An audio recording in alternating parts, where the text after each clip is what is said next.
ternyata bisnis tuh nggak cuman meraih keuntungan aja, tapi kita bisa menyelipkan kok di sana gitu ya, eh, seperti yang sosial ya, kegiatan sosial, apakah dari CSR atau dari bentuk pemberdayaan Betul. gitu.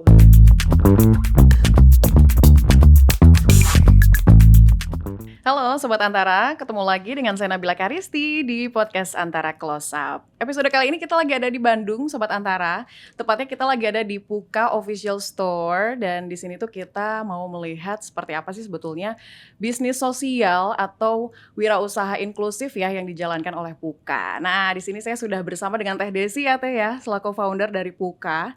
Kita sebelum ngobrolin soal bisnis sosialnya, saya pengen tahu dulu dong awal mula Puka ini berdiri sejak kapan, kemudian apa aja sih sebenarnya yang diproduksi dan melibatkan siapa saja nih Teh?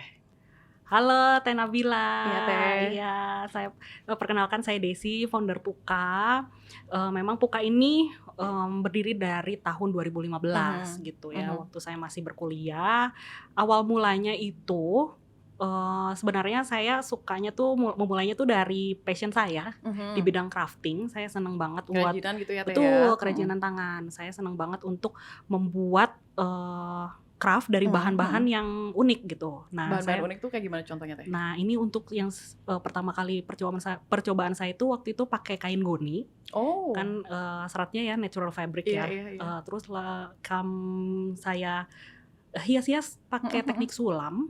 Sulamnya tuh pakai benang wool, terus dipercantik dengan pom-pom gitu. Akhirnya dari sana saya buatkan tas laptop yang memang penggunaannya adalah untuk penggunaan pribadi gitu. Tadinya buat pribadi gitu ya. Terus akhirnya saya bawa nih ke kampus ya, tas laptop tersebut.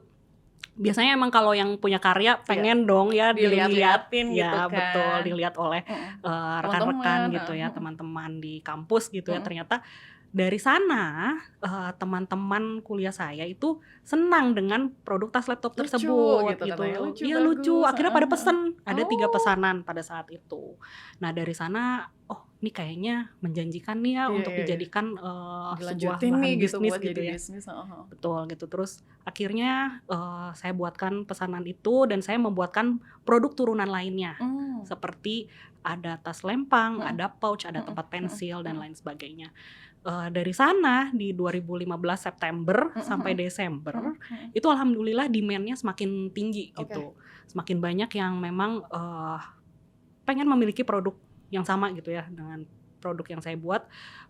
Akhirnya saya di bulan Januari tahun 2016 mencari nih kira-kira partner mana yang bisa saya ajak kerja sama. Iya, karena gitu. Saking banyaknya pesanan itu ya Teh ya. Betul, kan keteteran udah kuliah gitu kan, terus harus ngurusin bisnis gitu. Akhirnya ini kira-kira siapa ya yang bisa saya ajak kerja sama untuk membuatkan produk tersebut gitu ya, di bagian produksi gitu. Akhirnya saya menganalisis dari institusi, dari komunitas gitu ya, banyak sekali yang saya lihat. Yang mungkin passionnya sama juga di bidang crafting juga. Betul gitu kan. gitu. Terus saya lihat kebetulan lagi pulang ke Garut karena saya orang Garut. Saya melihat di salah satu SLB di Garut itu mereka tuh ada kegiatan vokasional. Jadi mereka 70% itu adalah kegiatan non-akademik, sedangkan sisanya ya kegiatan akademiknya 30%. Itu mereka seperti berkegiatan ini, make up class, cooking class, kelas perkayuan, kelas batik, langsung praktek langsung ya mereka bikin. Saya coba lihat ternyata mereka itu setiap membuatkan produk tersebut itu hanya disimpan di lemari. Sayang atau banget misalnya kan ya. Betul, sayang sekali ya, atau dinikmati oleh orang tuanya gitu ya, rekan-rekan hanya terdekatnya sekadar saja. oh ya sudah ini kita bisa membuat ini dan ya udah jadi pajang saja gitu tanpa mungkin sebenarnya punya nilai jual. Betul, ya kan, betul sekali gitu. Kalau saya lihat produk-produk yang dibuat oleh teman-teman di SLB itu memiliki nilai jual, namun mungkin kurang melihat pasarnya ini yang lagi rame gitu, yang lagi hits itu seperti apa gitu. Jadi hanya disimpan, terus saya melihat nih ada opportunity besar Mhm. di produk kerajinan dengan nilai story yang Betul, ada sisi baik gitu narasi ya. yang beda juga kan, Betul ada gitu. sentuhan yang mungkin bisa apa ya, lebih mendekatkan ke masyarakat dan membuat masyarakat bahwa ya kehadiran dari teman-teman disabilitas itu layak kok gitu ya untuk kita, apresiasi Oh iya, karya-karyanya ya betul kan betul Teh? sekali. Betul sekali Teh Nabila. Jadi, dari sana akhirnya, oh ini menjanjikan nih, Mhm ada mhm mhm mhm. peluang, ada opportunity ya di sana. Akhirnya saya coba untuk, membuatkan produk turunan tadi, ada pouch, ada tempat pensil, mereka buatkan dari berbagai macam, hambatan ya, dari teman tuli, ada teman Down syndrome, Oke. tunadaksa waktu Iya saat iya. itu ya, dan sama ada yang low vision, waktu Yang itu. low vision juga bisa melakukan Ada itu? ternyata bisa Oh, gitu wow. mereka buat, Iya iya iya iya. yang mereka awalnya memang, saya bebaskan untuk desainnya.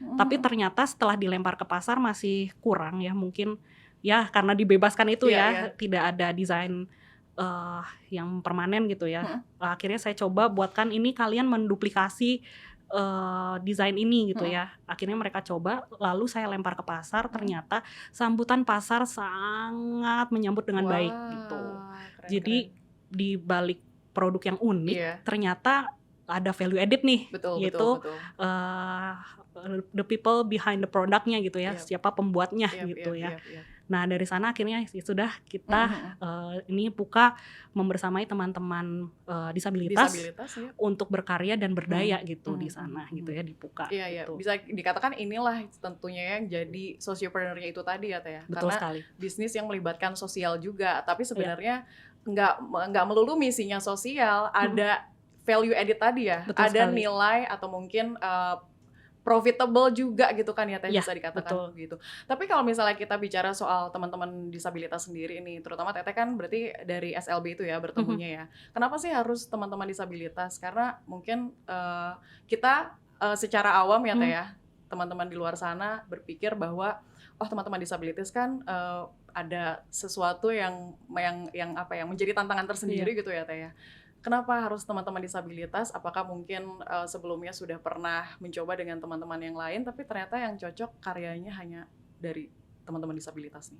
Iya, yang pertama kalau saya lihat dari peluang di teman-teman disabilitas ternyata di balik semua hambatannya ternyata banyak sekali opportunity yang bisa kita, temukan, Mhm bisa mhm. kita, apa ya namanya ya, kita ramu gitu ya Betul betul. untuk, mereka bisa Mhm berdaya mhm. gitu ya. Karena karya kreatif mereka justru luar biasa gitu ya Teh, lebih lebih bagus sebenarnya karya-karyanya ya Teh Ya ya? betul betul gitu, ya itulah mungkin, apa namanya, dari yang awalnya orang-orang kan pasti punya, Yap. pemikiran Mhm gitu mhm ya, mhm. yang seperti itu wajar. Saya Iya iya. juga, pada saat Awalnya itu demikian. seperti Mhm itu, mhm. sama ya, "Ih mereka emang bisanya Iya apa?" iya Gitu kan iya. ya. Ternyata setelah lihat langsung di SLB ternyata mereka bisa loh seperti kita, tapi Mhm. dengan cara yang berbeda Iya gitu iya kan ya. iya iya. Nah ini juga salah satu, informasi atau cerita yang memang ingin Puka gaungkan gitu ya ke masyarakat yang lebih Mhm luas gitu mhm. ya. Ternyata di balik hambatannya ini Mhm banyak mhm. potensi loh Yap. mereka gitu. Ayo dong buka, Mhm. wadahnya atau Iya ayo dong iya iya. buka kesempatannya gitu Betul. ya untuk mereka berkarya Mhm seperti mhm itu mhm. gitu. Tapi yang menarik nih, ini kan saya ada di official store-nya ya, Teh, ya. Betul. Warna-warni, terus warnanya pastel-pastel, lucu-lucu. Iya. Emang terinspirasi dari mana? Kemudian juga kita pengen tahu juga nih, Puka itu apa sih sebenarnya? Ada mungkin istilah-istilah yang bisa dijelaskan ke teman-teman? Iya, betul memang awalnya memang dari pribadi saya memang saya senang Mhm warna-warni, mhm. lalu saya coba tuangkan ke Yap, dalam produk tapi ternyata ya pasar menyambut dengan baik, akhirnya saya jadikan itu identitas brand-nya Puka gitu ya. oke. Nah Jadi akhirnya colorful gitu ya? betul, dari namanya sendiri, Puka itu adalah kepanjangan dari Pulas Katumbiri, Pulas itu Katumbiri, diambil apa dari itu? kata Sunda, Oke. ya namanya, Indonesianya, goresan pelangi. Goresan pelangi. Betul, yang mengisyaratkan produk yang Mmm. berwarna-warni, lalu juga, warna-warni kan Mhm. beragam gitu Iya ya. iya Ini iya. teman-teman disabilitas yang bergabung di Puka itu dari hambatan yang bermacam-macam, Oke. itu 2. Lalu yang ketiga, harapan kami gitu ya Mhm. untuk pasar gitu ya, kami ingin memberikan warna-warni gitu ya, apa namanya, rasa baru Mhm gitu ya di mhm. pasar dengan produk hasil inklusif gitu, Iya iya iya. seperti itu. Jadi banyak sekali memang makna yang kita bisa petik dari Betul. kata puka gitu. Betul. Apa jangan-jangan ini juga berkorelasi dengan 4 maskot yang bisa kita lihat sekarang ini? Betul sekali, 4 maskot puka adalah yang melambangkan teman-teman berkebutuhan khusus. Itu ada Rui. Rui itu adalah teman tunarungu dan tunawicara atau biasa kita sebut teman tuli. Lalu ada Nasa, itu adalah teman tunadaksa. Lalu ada Neta, yaitu pejuang tunanetra. Lalu yang terakhir ada Hita, yaitu pejuang tunagrahita. Grahita, gitu. oke. Kalau untuk pembuat maskotnya sendiri siapa teh di balik Ada yang bikin maskotnya? namanya Fadil. Fadil adalah teman tuli kami yang memang dia Oke. senang ilustrasi gitu ya, membuatkan gambar gitu ya, menorehkan warna gitu ya. Akhirnya Fadil membuatkan maskotnya puka gitu. Jadi teman-teman berkebutuhan khusus juga ya yang buat ya teh ya? Betul gitu, kami libatkan. Oke, nah kita bisa bilang kalau teman-teman disabilitas ini kan potensinya bagus ya teh, besar, luar biasa. Dan kalau kita bisa lihat juga sekarang pemerintah nih, Kementerian UMKM juga sedang berupaya untuk bagaimana bisa mewadahi teman-teman disabilitas nih teh dalam keterlibatannya di UMKM. Kalau menurut pandangan teteh dengan upaya yang digencarkan ya oleh pemerintah melalui program-program yang ada selama ini, terutama untuk mewadahi teman-teman supaya secara inklusif bisa menjembatani karya-karya mereka, bagaimana pendapat teteh? Memang alhamdulillah untuk ya dari perkembangan ini kami pun banyak sekali dibantu oleh elemen pemerintah gitu ya. Justru gitu ya teh ya? Betul, dari misalnya dari inkubasi bisnis gitu ya, dari program-programnya mereka gitu ya, untuk pemerataan inklusi tersebut gitu ya, itu sangat-sangat berperan lah untuk kemajuan atau keberlanjutan dari teman-teman disabilitas di sini ya. Salah satunya di Puka gitu ya, kami senang sekali untuk melakukan untuk mengikuti kegiatan pemerintah gitu ya, seperti yang tadi inkubasi, terus ada pameran, terus ada program-program lainnya gitu ya. Itu ya alhamdulillah dari teman-teman disabilitas pun senang gitu ya untuk mendapatkan hal tersebut. Nggak cuma dari kementerian, dari dinas, dan dari elemen yang lain tentunya, dari akademisi, dari teman-teman media gitu ya, dari komunitas dan swasta pun juga sama gitu ya. Udah sekarang dunia inklusi sudah mulai menyebar ya, orang-orang sudah paham gitu ya akan kondisinya gitu ya. Jadi ya alhamdulillah sih sangat-sangat terbantu gitu ya dengan program pemerintah salah satunya. Tapi kalau ngomong-ngomong nih yang terlibat di Puka sendiri, ada berapa banyak sih teman-teman disabilitas kita? Untuk teman-teman, kami menyebutnya crafter spesial, itu ada sekitar 15 orang. Mereka ada yang bekerja setiap hari ke Puka gitu ya, ke Creative House Puka. Lalu untuk tim manajemennya dari teman-teman reguler seperti kita, itu ada 6 orang. Gitu. Jadi mayoritasnya memang teman-teman disabilitas ya teh ya? Betul sekali. Cara bekerjanya ini seperti apa? Ada tantangan tersendiri nggak nih teh? Tentu tantangan ada, karena memang untuk sistem kerja di Puka itu kan harus ramah disabilitas. Artinya kita harus mengerti, kita harus memenuhi ini juga ya, melayani mereka sebagaimana maksudnya keterbatasan mungkin yang betul yang sesuai mereka, dengan menyesuaikan dengan mereka kan? Ya betul sekali gitu. Jadi misalnya untuk kegiatan produksi, misalnya yang teman autism hanya mampu membuat 10 pieces, misalnya 10 pieces gelang dalam satu hari ya, sudah berarti kita harus memenuhinya gitu ya, sesuai dengan kemampuannya gitu ya. Gimana solusinya? Berarti solusinya kalau butuh lebih banyak quantity produk yang diproduksi, kita harus hire lebih banyak lagi gitu. Biasanya kalau misalnya ada bulk order nih, biasanya buat souvenir, kita biasanya invite dari teman-teman disabilitas lainnya untuk menjadi crafter spesial Puka. Jadi freelance gitu. Gitu.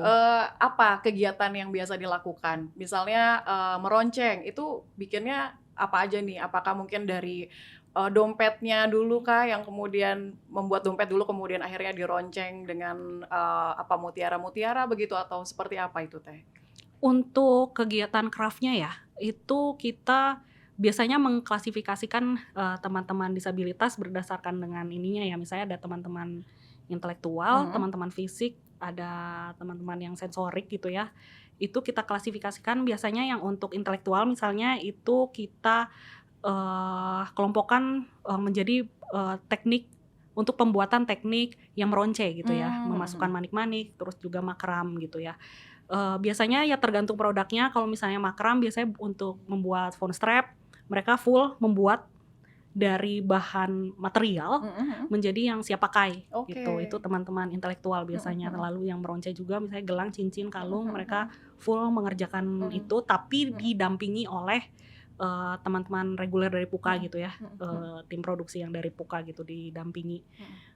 Lalu untuk teman yang tuli sama teman yang tunadaksa itu biasanya kami menugaskan mereka untuk jenis pekerjaan yang memang lebih sulit gitu ya, tantangannya lebih banyak gitu ya, seperti menyulam, lalu ada memayet gitu ya. Itu biasanya mereka menyulam misalnya dompet namanya Pixie Mini, itu ya disulam kegiatannya, lalu setelah selesai nanti biasanya kalau dompet itu masih kita masih vendor, tapi kalau baju itu kita ada penjahit disabilitas gitu, ada Bu Yeni namanya gitu. Itu biasanya suka ada revisi nggak, misalnya setelah pengerjaan dilakukan, dikumpulkan, kemudian di QC, ada revisi nggak biasanya? Tentu sebelum masuk ke produksi tahap 2 biasanya di QC dulu untuk ya mendapatkan standarnya ya. Kita punya standar produk harus desainnya seperti ini, ya memang harus sesuai gitu ya dengan desainnya gitu. Kalaupun memang ada perbaikan kita kembalikan lagi ke teman-teman crafternya gitu, crafter spesialnya gitu. Dan pasti ada yang membimbing juga dong ya Teh ya, Betul. yang mengawasi begitu ya Teh ya. Ya ada yang membersamai itu dari teman-teman reguler gitu biasanya. Dan kalau bicara tantangannya sendiri, misalnya dengan teman-teman disabilitas kita nih, sering ada miskomunikasi gitu nggak sih Teh sebenarnya? Ada, tentu ada sekali, apalagi dengan teman tuli gitu ya. Saya belajar bahasa isyarat itu dari mereka, learning by doing. Suka banyak miskom ternyata, tapi lucu jadinya. Karena Teteh juga mungkin sebelumnya belum berbekal apa nih yang biasa mereka ahli untuk berbicara dengan ini kan. Bahasa isyarat gitu bahasa ya. Isyarat. Ya betul sekali gitu. Jadi suka ada aja miskom gitu ya. Terus misalnya dengan teman-teman intelektual harus beberapa kali gitu ya memberikan pengarahan gitu ya atau pengertian gitu ya kepada mereka gitu ya. Tapi ya jalanin aja ya. dianggap seru aja gitu ya. Ini mah percikan-percikan apa namanya warna-warni kehidupan iya, aja betul ya. Gitu ya, nggak usah diseriusin. Serius seperti itu sih. Karena dan itu juga yang membuat Teteh pada akhirnya ya tetap bersama dengan mereka ya, kolaps dengan mereka, dan tentu ini lagi supaya masyarakat juga bisa melihat ada narasi nih di balik semua ini, dan biar masyarakat juga tergerak bahwa teman-teman disabilitas ini sama kok gitu ya seperti kita. Betul dan sekali. tentunya juga mereka berdaya juga kan ya sekarang. Nah, kalau bicara soal imbalan atau mungkin salary nih buat teman-teman disabilitasnya ini seperti apa nih Teh sistemnya? Jadi sistem di Puka itu ada 2. Yang pertama kalau misalnya produk tersebut dibawa pulang ke rumah, itu kita per pieces produk yang mereka buat di rumah. Gitu. Untuk yang kedua itu biasanya harian, kita ada absensinya gitu ya. Jadi harian, jadi itu sebutannya upah ya gitu. Jadi kayak kerja biasa aja gitu ya sebenarnya ya Teh? Ya betul, full misalnya dalam sebulan dia masuk berapa kali gitu, kita hitung. Seperti itu. Nah, bicara soal bisnis, ini kan saya pengen tahu dari Teteh selaku pelaku usaha sociopreneur, kita perlu tahu juga karena yang namanya bisnis sosial ini kan pasti ada misi sosial dong yang dijalankan. Tapi di sisi lain kita juga perlu memikirkan keberlanjutannya Teh. Keberlanjutannya itu bisa kita katakan dari income kan yang dihasilkan dari bisnisnya ini. Nah, di era sekarang ini ya, di zaman sekarang ini banyak sekali tantangan-tantangan yang mungkin bisa katakan cukup menghambat produk-produk atau mungkin pelaku usaha sekarang ini ya Teh. Teteh menyiasatinya seperti apa, dan mungkin dari Tetehnya sendiri cara menyiasati untuk agar bisnis ini semakin berkelanjutan, banyak yang tertarik menggunakan apalagi karya-karya teman-teman disabilitas kita ini. Seperti apa nih Teh? Jadi memang kan untuk ini ya, biar bisa ada keberlanjutan di sini, otomatis biasanya kita ada bahan bakar dari penjualan ya. Penjualannya berarti harus banyak dong gitu ya. Betul. Nah, salah satunya yang bisa kita push gitu, salah satu kalau di Puka biasanya kita bermitra juga sama berkolaborasi dengan mitra bisnis lainnya. Lalu juga yang kedua dari konten. Oh, sekarang bener sih. Betul, Konten digital tuh ya. udah paling cara the best ya Teh, yang bisa memasarkan ke berbagai penjuru daerah juga kan. Betul sekali. Nah, dari konten digital gitu ya, pokoknya kami maksimalkan di digital, seperti misalnya pembuatan konten gitu ya, terus juga kerja sama afiliator gitu ya. Itu emang jadi bahan bakar kami lah untuk awareness-nya dapat, penjualannya juga dapat gitu kan ya dari sana. Terus juga ya selain itu aktif dengan berbagai event offline. Biasanya kami join pop-up booth misalnya kebanyakan di Jakarta, di Yogyakarta pernah sekali, di Bandung lumayan sering gitu ya. Ya gitulah, cukup aktif di berbagai ekosistem lainnya, nggak cuman bergaung di ekosistem yang impact aja. ekosistem aja gitu, tapi kita harus coba join sama ekosistem lainnya gitu. Jadi dan konsistensi itu sih nomor satu ya Teh ya.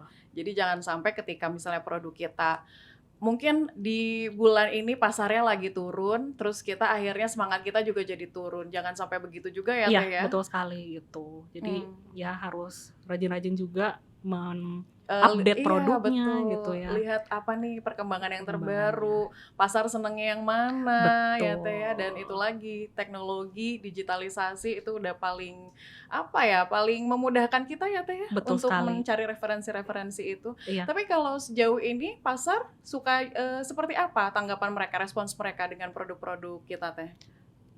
Di Puka tidak menjual kesedihan. Jadi kita usahakan dari bentuk visual, dari gambar, tangkapan mata orang-orang gitu ya, dengan melihat produk Puka, displaynya Puka gitu ya, biar mereka tertarik dulu datang ke booth kami gitu ya, atau cek Instagram kami gitu ya.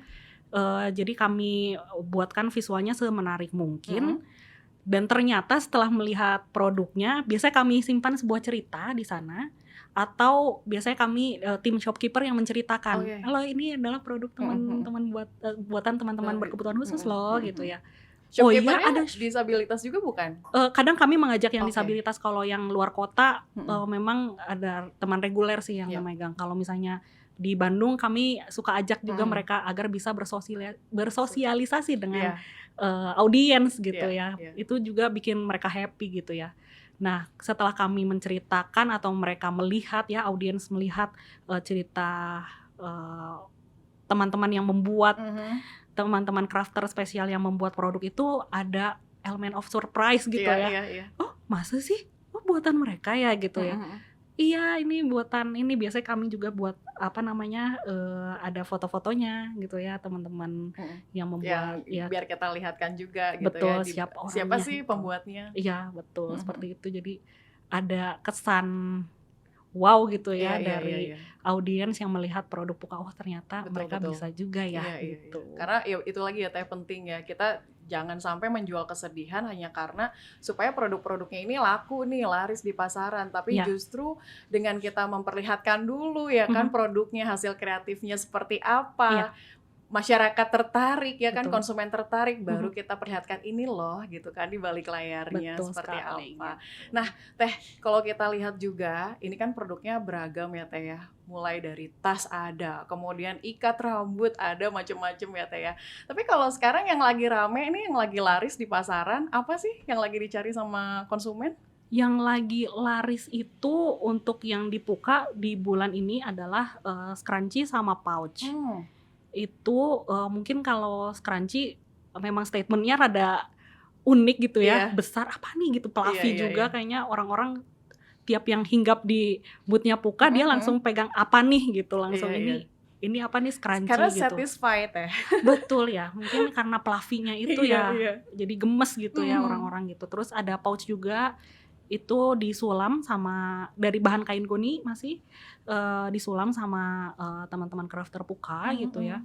Terus ya selain itu phone strap ya, itu teknik makram seperti itu. Nah total produksi tiap bulan seramai apa nih? Nah total produksi ada 300 pieces lebih ya, karena memang untuk produk Puka pun ya dengan teknik craft yang mudah ya. meronce gitu ya. Jadi bisa lebih banyak sih pembuatannya gitu.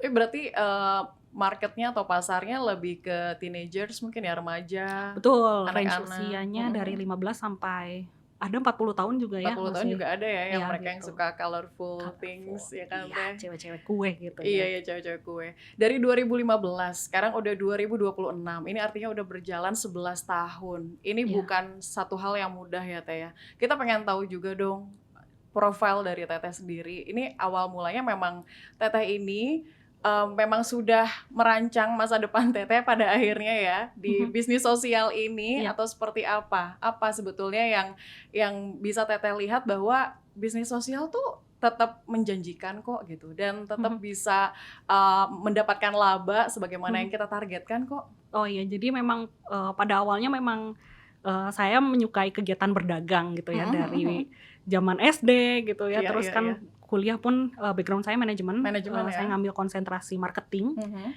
Saya melihat geliatnya pada awalnya ya kayaknya saya lebih cocok untuk di kegiatan berbisnis ya gitu ya. Saya lebih senang gitu ya di kegiatan ini ya. Akhirnya saya ya mengambil manajemen dan lalu itu konsentrasinya pun marketing karena begitu dinamis saya harus berpikir kritis dan lebih kreatif seperti itu gitu ya. Terus akhirnya saya lanjut lagi S2 di SBM ITB itu lebih membuka saya gitu ya. Ternyata bisnis tuh nggak cuman meraih keuntungan aja, tapi kita bisa menyelipkan kok di sana gitu ya. Seperti yang sosial ya, kegiatan sosial apakah dari CSR atau dari bentuk pemberdayaan. Betul. Gitu. Akhirnya ya udah saya pengen bisnis ini lebih bermakna.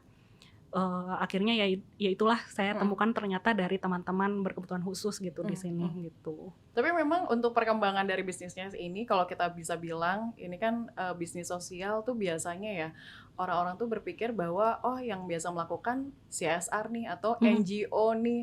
Teteh ikut ini juga nggak sih ikut belajar dengan mereka atau justru sekarang bermitra juga dengan mereka jangan-jangan seperti apa? Betul, Puka banyak juga ya bermitra dengan teman-teman ya di yayasan lainnya. Itu banyak ya, baik itu yayasan disabilitas atau yayasan ya seperti misalnya atau komunitas gitu ya, komunitas yang memang cross gitu. Nggak cuman di bidang crafting atau di bidang sosial, tapi kayak misalnya dengan teman-teman musik. Waktu itu ada teman-teman R&B ya yang suka sih dan cocok hip-hop juga gitu ya benar-benar cocok juga dengan produk warna-warni ini sebenarnya. Iya betul gitu, kita pernah ada kolaborasi di sana. Lalu juga ya dengan teman-teman komunitas lainnya yang memang cross gitu dengan Puka gitu ya. Ternyata itu bisa lebih seru ternyata ya karena dari dunia yang berbeda gitu ya, terus kita bersatu untuk berkolaborasi ya dari event atau dari produk gitu ya. Itu ya seru sekali sih. Mereka udah kita bersyukur sekali inklusivitas ini udah bisa dinikmati oleh semuanya gitu ya, semua orang, semua kaum gitu ya. Iya, dan lagi ya Teh untuk paradigma dari disabilitas ini jangan sampai disalahartikan begitu ya Teh. Lagi-lagi mereka itu bukan sesuatu yang perlu kita kasihani atau tadi Teteh bilang menjual kesedihan, tapi kita ingin memperlihatkan bahwa karya mereka tuh beneran luar biasa, beneran bagus kok dan bernilai jual kok. Iya, betul sekali ya kan, gitu. Dan bicara soal kemandirian sendiri, kemandirian dari berbisnis gitu. Ini kan Teteh udah berjalan 11 tahun melibatkan teman-teman disabilitas. Teteh ada keinginan juga nggak sih pengen gitu buat teman-teman disabilitas biar jadi entrepreneur juga nih, biar jadi pelaku usaha juga nih, misalnya dengan Teteh memberikan pelatihan dari bisnisnya kan, marketingnya betul. Insya Allah memang pengennya di tahun ini kita ya ini baru mimpi ya, pengen ada inkubasi semoga terwujud nih lebih gitu cepat. Inkubasi yang kami khususkan untuk teman-teman disabilitas yang memang ingin memiliki bisnis gitu ya. Misalnya diambil dulu misalnya dengan kelompok kecil gitu ya, 10 orang dengan bisnis yang berbeda-beda gitu ya, tapi dia punya keseriusan untuk bisa mengembangkan bisnisnya gitu ya. Ada mimpi itu semoga ya di tahun ini bisa tercapai. Lalu juga ada kami pengen bentuk namanya Puka Local Enabler, yang dimana misalnya di tiap kabupaten atau kota itu ada Puka-Puka lainnya yang menduplikasi sistem yang ada di Puka gitu ya. Dengan network yang ada di Puka dan juga kerjasama yang sudah pernah Puka jalin dengan mitra-mitra Puka, pengen juga gitu dikenalkan dengan teman-teman Puka lokal enabler gitu ya. Gitu. Udah dirancang sih sebetulnya, semoga bisa jalan di bulan Mei nanti. Mudah-mudahan. Terakhir nih Teh, kita lihat Teteh bisnisnya udah luar biasa, melibatkan teman-teman disabilitas. Apa sih yang pengen Teteh dapat dari Sociopreneur ini? Apa yang ingin saya dapat dari kegiatan Sociopreneur ini, tentunya untuk teman-teman disabilitas ya, menjadi lebih tergerak, menjadi lebih percaya diri gitu ya akan kemampuannya dirinya sendiri gitu ya. Baik teman-teman yang sudah bergabung di Puka atau teman-teman yang memang belum bergabung di Puka gitu ya. Ternyata cari dong potensi gitu ya dari masing-masing personal gitu ya. Bisa kok gitu, asal ada kemauan, ya ada niat, ada kemampuan, dan jangan lupa dikerjakan seperti itu yang pertama. Yang kedua, untuk pribadi saya dan juga teman-teman reguler yang kami anggap ini tim Puka gitu ya, semoga jadi berkah gitu ya untuk masing-masing gitu ya, menjadi ini amanah yang memang kita lalui bersama gitu ya, pengennya semuanya juga terdampak gitu ya dari hasil kerjasama ini gitu ya. Itu sih. Terus juga buat teman-teman audiensnya Puka gitu ya, semoga bisa memberikan pemahaman baru akan inklusivitas, terus ya bisa memberikan wadah atau misalnya kesempatan yang sama gitu ya buat teman-teman berkebutuhan khusus gitu. Dan ya semoga berkah aja deh pokoknya buat semuanya gitu ya. Pastinya. Jadi bisnis itu nggak cuman bicara soal itu tadi ya Teh, profitnya, tapi kita juga bagaimana bisa memberikan dampak ya untuk sosial. Betul. Terima kasih banyak Teh Desi untuk ngobrol-ngobrol hari ini, dan semoga juga bisa menjadi satu pencerahan buat Sobat Antara di rumah. Amin. Dan terima kasih juga Sobat Antara sudah menyaksikan podcast Close Up hari ini. Jangan lupa untuk menyaksikan podcast kami lainnya hanya di antaranews.com dan YouTube Antara TV Indonesia. Saya Nabila Karisti pamit, sampai jumpa. Salam inklusi.